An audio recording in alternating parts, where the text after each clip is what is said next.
천사의 아침 방문을 찾아오신 여러분을 환영합니다. 오늘도 아침 예배 말씀으로 믿음과 위로의 시간을 갖게 되길 바랍니다. 성도 여러분 안녕하십니까? 오늘도 아침 예배에 찾아오신 모든 성도님들을 진심으로 환영합니다. 성경에서 말하는 의인의 길과 악인의 길은 어떤 차이가 있을까요? 그리고 의인이 악인들보다 더 행복한 이유는 무엇일까요? 오늘 말씀 속에서 하나님께서 의인과 악인을 인도하시는 방법을 보면서 더 깊은 믿음과 신뢰로 들어가게 되시길 간절히 바랍니다. 이제 기도하겠습니다. 하늘에 계신 아버지, 오늘도 새로운 하루를 주시고 말씀으로 시작하게 하심에 감사드립니다. 아침 예배를 통해서 우리 마음을 말씀으로 채우고 주님의 사랑을 더 깊이 깨닫는 귀한 시간 될 수 있도록 인도하여 주시옵소서. 오늘은 의인의 길과 악인의 길이 어떻게 다른지 살펴보려고 합니다. 하나님의 마음과 뜻을 살피는 귀한 시간 될 수 있도록 성령 하나님 인도하여 주시옵소서. 예수님의 이름으로 기도드립니다. 아멘. 안녕하십니까 성도 여러분. 오늘날 많은 분들이 악인이 의인의 인생보다 편하고 행복하다고 생각하는 것 같습니다. 정말 그럴까요? 많은 사람들이 하나님의 말씀에 순종하지 않고 넓은 길을 가면서 편하게 신앙하는 것이 더 행복할 것이라고 생각하는 것입니다. 정말 그럴까요? 악인이 의인보다 행복하다는 생각은 정말 큰 오해입니다. 시편 32편 10절을 보겠습니다. 오늘 본문 성경절이죠. 악인에게는 많은 슬픔이 있으나 악인에게는 많은 슬픔이 있겠다고 했습니다. 여호와를 신뢰하는 자에게는 인자하심이 두루리로다. 성도 여러분, 시편 기자는 악인에게 많은 슬픔이 있다고 했죠. 왜 슬픔이 악인들에게 많을까요? 두 가지 이유입니다.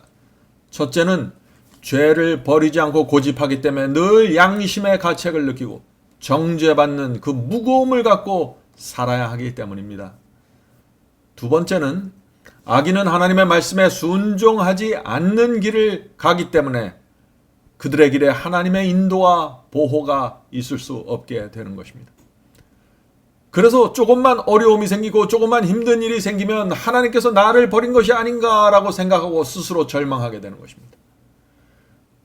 그러나 여호와를 의지하는 성도들, 그분의 말씀에 순종하는 생애를 사는 성도들은 어려움과 힘든 일이 와도 고달파도 말씀을 붙잡고 믿음으로 전진하게 되는 것입니다. 내가 가는 이 길이 하나님께서 원하시는 그 길이라는 확신을 갖고 고난을 극복할 수 있는 것입니다. 그래서 의인이 악인보다 행복한 삶을 살게 되는 것입니다. 자, 오늘 본문을 읽겠습니다. 우리는 종종 하나님을 섬기는 자들이 불신자들보다 더 많은 시련을 당하며 그들이 걸어가도록 표시된 길은 험난한 길이라고 생각한다. 그렇다면 죄인은 아무런 대가 없이 세상적인 쾌락과 즐거움을 누릴까? 절대로 그렇지 않다. 죄인도 몹시 괴로울 때가 있다. 그는 하나님을 두려워하나 그분을 사랑하지는 않는다. 성도 여러분, 하나님을 믿지 않는 사람들, 불신자들은 사고와 재난이 생길 때마다 어떻게 될까요? 신을 두려워하게 됩니다. 그래서 점집을 찾아다니고 무당을 찾아가게 되는 것입니다. 신의 노여움을 풀어주기 위해서 늘 우상을 찾아가서 절하고 무엇을 바치는 삶을 결코 행복한 삶이라고 우리가 말할 수 없겠죠. 자, 계속해서 읽겠습니다. 악인들은 실망과 당혹스러운 일과 세속적인 상실과 가난과 고통을 당하지 않을까? 그들 중 많은 사람들이 지병으로 고통당하지만 그들에게는 의지할 강하고 힘센 분이 없다. 연약할 때 그들을 도와줄 더 높은 능력으로부터 오는 강건케 하는 은혜가 없다. 그들은 자신들의 힘을 의지하고 산다. 그들은 미래를 내다볼 때 아무런 위안을 얻지 못하고 두려운 불확실성 때문에 고통을 당한다. 그리하여 부활의 아침을 고대하는 기쁨을 전혀 얻지 못한 채 눈을 감고 죽는다.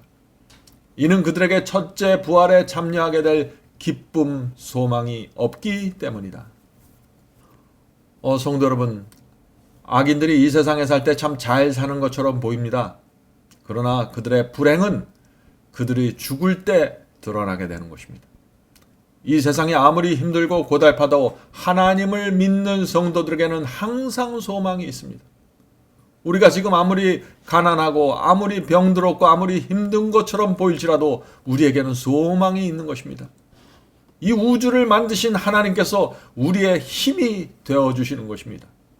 그러므로 죽음 앞에서도 두려워하지 않게 되는 것입니다. 요한복음 11장 25절 보겠습니다. 요한복음 11장 25절. 예수께서 이르시되 나는 부활이요 생명이니 나를 믿는 자는 죽어도 살겠고. 이것이 놀라운 약속이 아닌가요? 예수께서 직접 주신 약속입니다. 이 땅에서 충성스럽게 산 성도들은 죽어도 산다고 했습니다. 의인은 살아있을 때뿐 아니라 무덤에 들어가 있을 때도 부활에 대한 소망을 붙잡고 있게 되는 것입니다. 그래서 순교자들이 믿음으로 화영대에 올라갈 수 있었던 것입니다. 부활에 대한 하나님의 약속 때문에 그럴 수 있는 것이죠. 자, 계속 읽겠습니다. 그리스도인도 질병과 실망과 가난과 비난과 고통에 사로잡힌다. 그러나 이 모든 상황에서도 그는 하나님을 사랑하며 그분의 뜻을 행하고자 하고 그 무엇도 그분의 인정을 받을 만큼 높게 평가하지 않는다. 이 생의 모순된 시련과 변화무쌍한 상황 속에서도 그는 모든 것을 아시는 한 분이 계심을 안다. 성도 여러분, 이것이 그리스도인의 믿음이고 삶입니다. 우리는 악인들이 당하는 고난과 재난을 당할 수 있습니다. 그러나 그것을 받아들이는 태도가 전혀 다른 것입니다. 아기가 배고프고 아파서 울다가도 엄마를 보면 울음을 그치는 것처럼 말이죠. 우리도 고통 속에서 힘들어 하다가도 하늘 아버지를 바라보면 우리의 마음에 평안이 생기는 것입니다. 우리는 이 세상에 살면서 고통과 시련을 당할 수 있습니다. 그때마다 나에게 왜 이런 시련이 오는가? 왜 나에게 암이 생기고 고통이 오는가? 라는 질문을 던질 수 있습니다. 이해할 수 없을 때가 있습니다. 그러나 하나님께서 모든 것을 주관하고 계신다는 사실을 우리가 바라보고 믿어야 하는 것입니다. 그 믿음을 가지면 흔들리지 않게 되는 것입니다. 단지 고통과 시련을 통해서 나를 향한 하나님의 그 선하신 뜻이 반드시 이루어지게 되기를 기도드리게 되는 것입니다. 이것이 의인의 모습이죠. 자, 계속해서 읽겠습니다. 하나님은 귀를 낮춰 슬퍼하는 자들과 고통당하는 자들의 부르짖음을 들어주실 것이다. 그분은 모든 슬픔을 동정하시며 모든 심령의 격렬한 고통을 위로하실 수 있다. 성도 여러분, 하나님께서는 우리의 고통을 들여다보시고 우리가 간구할 때 귀를 기울여 주십니다. 모르는 것이 아닙니다. 성령을 통해서 우리의 믿음을 붙잡아 주시고 위로해 주시는 것입니다. 우리는 살아계신 하나님을 지금 믿고 있는 것입니다. 자, 계속해서 읽어보죠. 모든 고통 중에서도 그리스도인은 강력한 위로를 얻는다. 그러므로 만일 하나님께서 그가 눈을 감고 죽기 전에 고통스러운 지병으로 고난을 당하도록 허락하실 것 같으면 그는 기쁨으로 모든 것을 견딜 수 있다. 성도 여러분, 사고와 깊은 질병으로 고통 속에서 건짐받지 못할 수 있습니다. 의인들도 그런 경험을 할 수 있는 것입니다. 그럴지라도 낙심하지 말아야 합니다. 하나님을 원망하지 말아야 합니다. 왜 그럴까요? 왜냐하면 하나님께서 그 영혼을 버리신 것이 아니기 때문입니다. 하나님께서는 여전히 그 영혼을 사랑하시고 부활에 대한 약속을 주십니다. 단지 이 세상은 지금 하나님과 사탄이 벌어지고 있기 때문에 사탄의 공격이, 사탄의 시험이, 사탄의 미혹이 들어올 수 있는 것입니다. 우리가 그것을 이해하면 끝까지 하나님을 신뢰하고 주님의 손을 붙잡고 있을 수 있는 것입니다. 로마서 14장 8절 보겠습니다. 로마서 14장 8절. 우리가 살아도 주를 위하여 살고 죽어도 주를 위하여 죽나니. 성도 여러분, 이것이 충성입니다. 사나 죽으나 주님을 향한 신뢰와 충성이 흔들리지 않아야 하는 것입니다. 죽어도 주를 위하여 죽나니 그러므로 사나 죽으나 우리가 주의 것이로다. 성도 여러분, 주님께 충성하는 자들, 그들은 사나 죽으나 주님의 것입니다. 주님께서 질병에서 건져주지 않으실지라도 주님께 충성하는 자들은 주님의 것이고 그들에게는 약속이 있습니다. 어떤 약속일까요? 주께서 재림하실 때 반드시 그들을 무덤에서 일으켜 주실 것이라는 약속입니다. 잠시 무덤에서 잠자다가 눈을 뜨게 되는 것입니다. 성도 여러분, 잠자는 자는 시간의 길이를 느끼지 못합니다. 내가 얼마나 오래 잤는지, 내가 몇 시간을 잤는지 느끼지 못하는 것입니다. 마찬가지입니다. 의인들이 부활할 때도 내가 잠깐 눈을 감고 잠을 잤다고 느끼면서 일어나게 될 것입니다. 성도 여러분, 하나님께서는 의인의 죽음을 무섭고 두려운 것으로 만들지 않았습니다. 그래서 예수께서는 그분께서 살아계실 때 죽음을 표현하면서 항상 잠을 잔다라고 표현하기를 좋아하신 것입니다. 예수께서는 우리가 죽을 때 잠을 잔다는 생각으로 잠들게 되기를 바라는 것입니다. 성도 여러분, 죽음을 저주로 생각하면 안 됩니다. 죽음에서 건져주지 않았다고 해서 하나님께서 버리신 것이 아니기 때문이죠. 하나님께서는 침례 요한도, 제자들도, 사도들도, 수많은 순교자들도 죽음에서 건져주지 않으셨습니다. 그들이 기도했지만 그것을 응답하지 않으셨습니다. 성도 여러분, 왜 그럴까요? 하나님의 뜻이 그들에게 이루어졌기 때문입니다. 이미 그들의 생애 속에서 하나님의 뜻이 이루어졌습니다. 하나님의 목적이 그들의 생에서 이루어진 것입니다. 성도 여러분, 죽음으로 그 영혼의 구원을 영원히 고정시키고 인치신다는 사실을 우리가 믿어야 하는 것입니다.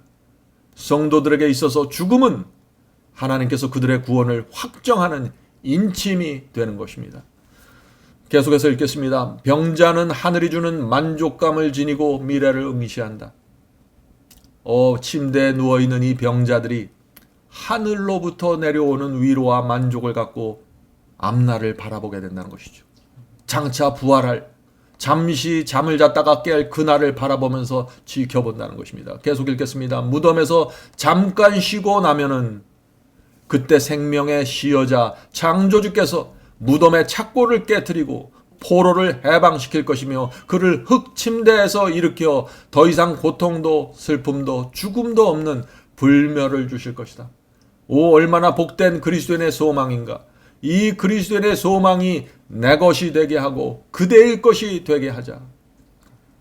성도 여러분, 얼마나 감동적인 말씀입니까? 우리는 부활이라는 소망을 붙잡고 사는 사람들입니다. 이 세상이 어렵고 힘들수록 그래서 하늘을 바라보아야 하는 것입니다. 그곳에 저와 여러분이 영원히 쉴 곳이 있는 것입니다. 히브리서 11장 믿음장을 보죠. 이 믿음장에는 놀라운 말씀이 있습니다. 히브리서 11장 35절부터 39절입니다. 여자들은 자기의 죽은 자를, 죽은 남편을 말하는 것이죠. 자기의 죽은 남편을 부활로 받기도 하며 또 어떤 이들은 더 좋은 부활을 얻고자 하여 악형을 받되 구차히 면하지 아니하며. 무슨 뜻인가요? 진리를 지키기 위해서 고문당하고 악형을 받았지만 충성을 지켰다는 것입니다. 왜 그들이 충성을 지켰을까요? 더 좋은 부활의 소망을 바라보고 있기 때문이죠.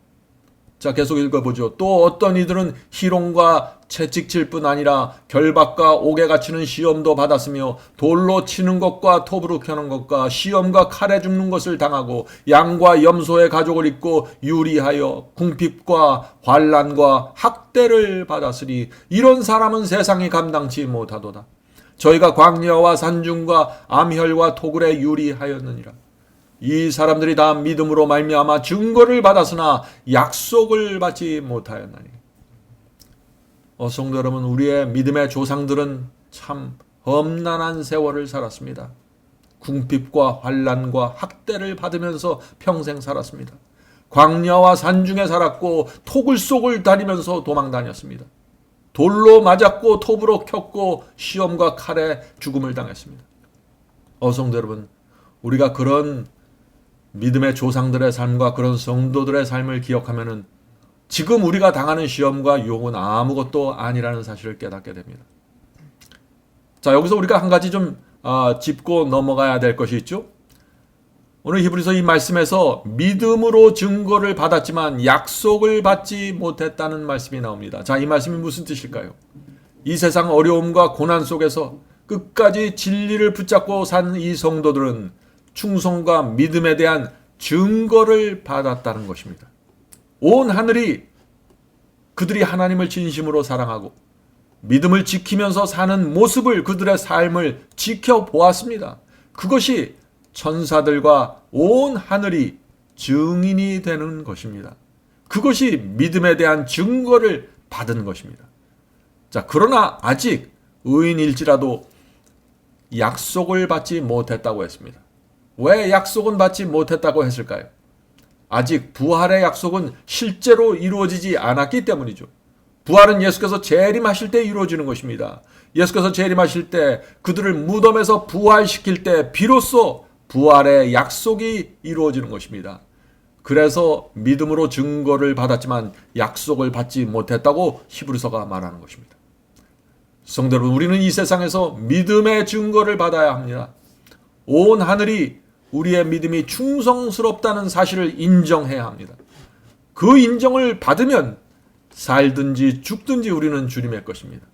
부활의 소망과 하늘의 도성이 우리의 것입니다. 성도 여러분, 의인이 악인보다 훨씬 행복합니다. 악인이 아무리 잘 살고 잘 먹는 것처럼 보여도 소망이 없는 것입니다. 소망이 없는 자는 가장 불행한 것입니다. 오늘도 소망을 붙잡고 우리 모두 믿음의 증거를 받는 하루가 되길 간절히 바랍니다. 자, 이제 기도하도록 하겠습니다. 하늘에 계신 아버지, 저에게 부활의 약속을 주셔서 감사합니다. 소망을 주셔서 감사합니다. 고난과 어려움과 염려가 있지만 하나님의 보호와 인도하심이 늘 함께 하신다는 사실을 잊지 않게 도와주시옵소서. 이 세상 모든 것을 주관하시고 컨트롤하시는 하나님을 붙잡고 살아가게 도와주시옵소서. 시련과 고난에 압도당하지 않게 저희의 마음을 붙잡아 주시고 성령으로 감동시켜 주시옵소서. 오늘 우리가 살아갈 때 믿음의 증거들이 나타나게 도와주시옵소서.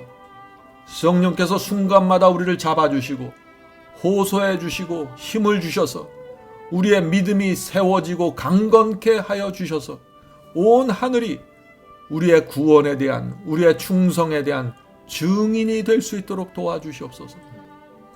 하늘에 계신 아버지, 주님을 믿는 성도는 이 세상 누구보다 행복하다는 사실을 잊지 않게 도와주시옵소서. 오늘 함께 예배드리는 성도들의 마음을 지켜주시고 오늘 하루의 삶 속에 성령의 풍요로움이 흘러나올 수 있도록 인도해 주시옵소서. 이 모든 말씀 예수님의 이름으로 간절히 기도드립니다. 아멘.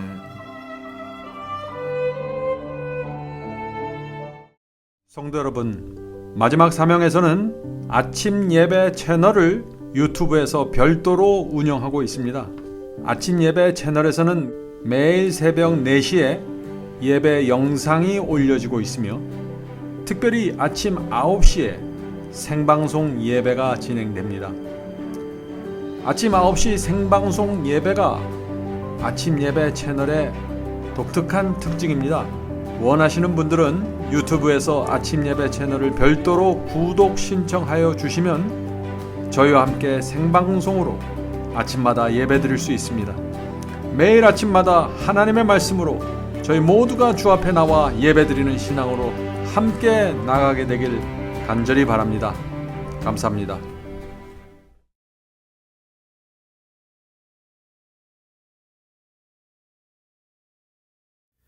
죄짐 맡은 우리 구주 어찌 좋은 친군지 걱정 근심 모든 것을 고한 자는 복 받네. 주께 굳지 않는 거로 복을 받지 못하네.